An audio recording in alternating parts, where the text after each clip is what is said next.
જય સ્વામિનારાયણ। હમણાં સુરતમાં બહુ વરસાદ હતો અને અમુક જે નીચાણવાળા વિસ્તાર હતા ત્યાં પાણી ભરાઈ ગયા, બધાને ખબર જ છે કેટલું નુકસાન થયું પણ બધું ખબર છે। પણ એનાથી વિશેષ કહું તો અત્યારે બધે સેલ હાલે છે।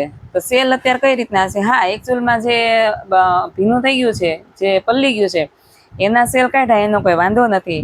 પણ જે વરસ દિવસ પહેલા અથવા 6 મહિના પહેલા અમે જે વસ્તુ લેવા જઈએ છીએ દુકાનમાં, ડ્રેસ છે, લહેંગા છે, નાઇટ ડ્રેસ છે, કઈ પણ વસ્તુ, તો એ વસ્તુ ત્યારે અમને પસંદ નથી આવતી અને એની વસ્તુ અત્યારે સેલમાં છે, 25-50 રૂપિયા ઓછા કરીને એ વસ્તુ અમને બહુ આજે ધ્યાનમાં આવે છે। સેલ એનો જ છે, સેલ બીજો કઈ છે નહીં। કારણ કે મારે આજે હોસ્પિટલે કામ હતું એટલે હું લક્ષ્મણનગરમાં જવાનું હતું, એટલે મને એમ થયું સામધાની ગાડી હાંકું એટલે બધું જોતી જોતી જાવ। એમાં એક વસ્તુ પણ દુકાન એવી હતી કરિયાણાની, એક જ જોઈ મેં, ઘણી બધી દુકાનોમાં નુકસાન છે પણ આ કરિયાણા દુકાન હતી શામધામમાં, એ ખરેખર એના જે સામાન છે બધોય આમ ઢગલા કરી રાખી, બાસ્કી હોય ને એ ઠલવી દીધી છે, ચોખા, દાળ, ઘણી બધી અનાજ, કઠોળ બધું, એટલે અને બધું આમ પોહી ગયું।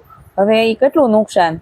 પણ અમારી બાઈઓ જો કાપડવાળાને એટલો સહકાર આપે છે તો કરિયાણાવાળા કાકાઓને પણ સહકાર આપશે ને ફોનવાળા કાકાને સહકાર આપશે।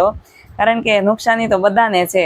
અને જે લક્ષ્મણનગરમાં ને શામધામમાં જે સેલ છે એ સેલ કઈ રીતનો છે? તો ભાઈ મેં કીધું ને એ રીતનો છે કે જે વરસ દિવસ કે 6 મહિના પહેલા અમને વસ્તુ નહોતી ગમી ને એ જ વસ્તુ આ સેલમાં કાઢીને એ વસ્તુ અમને ખરેખર દિલથી બહુ જ ગમે છે।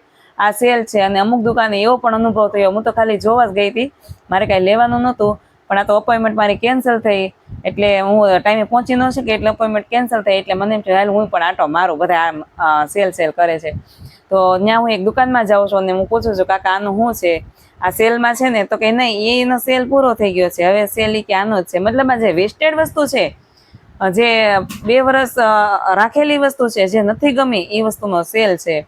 એટલે ખબર નહીં અમારી સુરતની બાઈઓને શું થઈ જાય, બસ સેલનું નામ સાંભળ્યું નથી કે આ ઉપડ્યા, ને એમાં હું પણ આવી જાઉં છું। એટલે કાપડવાળાને ખરેખર ખૂબ પ્રોફિટ છે। અને જાણે માહોલ તો દિવાળી ન હોય, દિવાળી કરતા મસ્ત માહોલ એમ, ક્યાંય તમને પગ મૂકવાની જગ્યા નહીં, પણ એટલી બધી ટ્રાફિક કરી છે આપણે।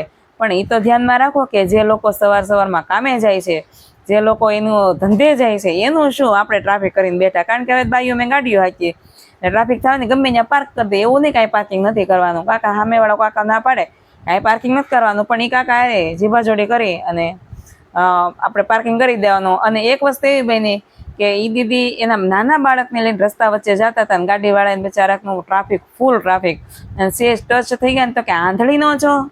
અને એક લેડીઝને એવું થયું કે તું આંધળી નહીં છો? અરે આંધળી નથી, પણ આપણે થોડાક સાઈડમાં ચાલો ને, આપણે નાના બાળકો લઈને, અને અહીંયા નાના બાળકો લઈને જે લોકો સેલમાં આવ્યા હતા ને ખરેખર એ બાળકો ચોળાઈ ગયા હતા। એટલે ખરેખર સેલમાં જવું તો નાના બાળકો ન લઈ જાઓ, આપણે પોતે જઈ જોવા, અને ઘણી લેડીઝો જોવા આવતા હતા, જોવા નહીં લેવું હોય તો જાઓ જેથી કરીને ટ્રાફિક ન થાય।